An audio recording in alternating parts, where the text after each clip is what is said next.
Okay. 2024లో నేను రమణ కరెక్ట్‌గా ఇదే టైంలో హంపీలో ఉన్నప్పుడు ఈ సినిమా చేస్తున్నామని ఫిక్స్ అయ్యాము. సో, నేను రమణని అడిగాను. "ఏంటి రమణ ప్రతి ఈవెంట్ చేస్తావు నువ్వు కూడా" అని చెప్పి. "చేయాల్సిందే అన్న ఫస్ట్ సినిమా కదా ఈవెంట్స్" అని. అంటే నేను కూడా ఫిలిమ్స్ డైరెక్ట్ చేస్తూ ఉంటాయి చిన్న చిన్న సినిమాలు. మనకెందుకు ఈవెంట్స్ అనే ఒక ఫీలింగ్ ఉండేది నాకు. మన చిన్న సినిమాలకి ఇలాంటి ఈవెంట్స్ చేసి డబ్బులు వేస్ట్ కదా! ఏం వ్యూస్ రావు యూట్యూబ్‌లో ఎవరు చూడరు. అంటే ఎవరు తెలిసిన ఫేస్ ఉండదు కాబట్టి. కానీ ఇది థర్డా? Fourth event Ramana? Fourth. So, ఒక్కొక్క ఈవెంట్ చూస్తుంటే చాలా ఆల్మోస్ట్ ఒక పెళ్లి జరుగుతున్న ఫీలింగ్ వస్తుంది నాకు. అంటే ఒక సంగీత్, ఒక హల్దీ, ఇలా మెహందీ ఫంక్షన్ లాగా. ఇంకా ఫైనల్లీ రిలీజ్‌కి వచ్చేసింది. వన్ లాస్ట్ థింగ్ చెప్తాను. అంటే ఫిల్మ్ మేకింగ్‌లో డైరెక్టర్స్ అందరూ ఒక స్క్రిప్ట్ రాసుకుని 2 ఏళ్ళు, 3 ఏళ్ళు, 10 ఏళ్ళు తిరిగే వాళ్ళు కూడా ఉంటారు. అండ్ ఇది సినిమాలకు పనిచేస్తూ. కానీ Ramana story is very different.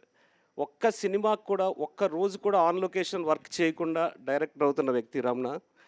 చాలా చాలా జలస్‌గా ఉంది రమణ నాకు.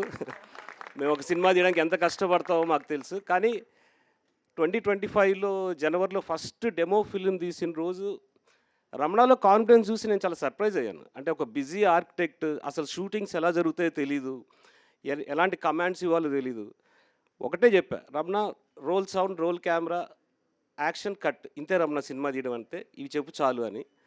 He was very confident throughout the shoot, మొత్తం పోస్ట్ ప్రొడక్షన్ జరుగుతున్నప్పుడు కానీ. అండ్ ఒక పక్క very busy architect.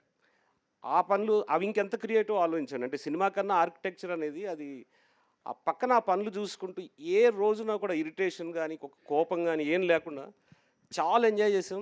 And Madhavi, నీ వల్లే లంగరోజులో షూట్ జరిగింది. అది మాధవి వాళ్ళ నేటివ్ ప్లేస్. సో అంటే రమణాలో నాకు బాగా నచ్చిన ఒక థింగ్ ఏంటంటే, ఈ స్క్రిప్ట్లో ముగ్గురు అబ్బాయిలు ఇలాంటి కథ అంటే, మరేంటి రమణ లవ్ స్టోరీ కానీ గర్ల్ ఫ్రెండ్స్ ఇలా ఏమైనా ఉంటారంటే, లేదన్నా అలాంటివి ఏమీ ఉండవు. అండ్ ఒరిజినల్ లొకేషన్ని ఎలాంటి కలర్ చేసో ఏదో బ్యూటిఫుల్ చూపిద్దామని కాకుండా ఉన్న లొకేషన్లో లంగర్ హౌస్లో జరిగింది మోస్ట్లీ. లంగర్ హౌస్ లక్ష్మీనగర్ బస్తీలో. సో అండ్ స్క్రిప్ట్ కూడా తను ప్రొఫెషనల్ రైటర్స్తో రాపిచ్చి 3 నెలలు కెమెరామెన్తో అండ్ మా చీఫ్ ఎడి యోగితో కూర్చుని ఆఫీస్ బాల్కనీలో కూర్చుని రోజు స్క్రిప్ట్ మీద వర్క్ చేసేవాడు. అంటే ఒక జాన్రా స్పెసిఫిక్ సినిమాలు అయితే ఒక రెఫరెన్స్ ఉంటుంది, ఒక హారర్ అనుకోండి లేకపోతే థ్రిల్లర్కి.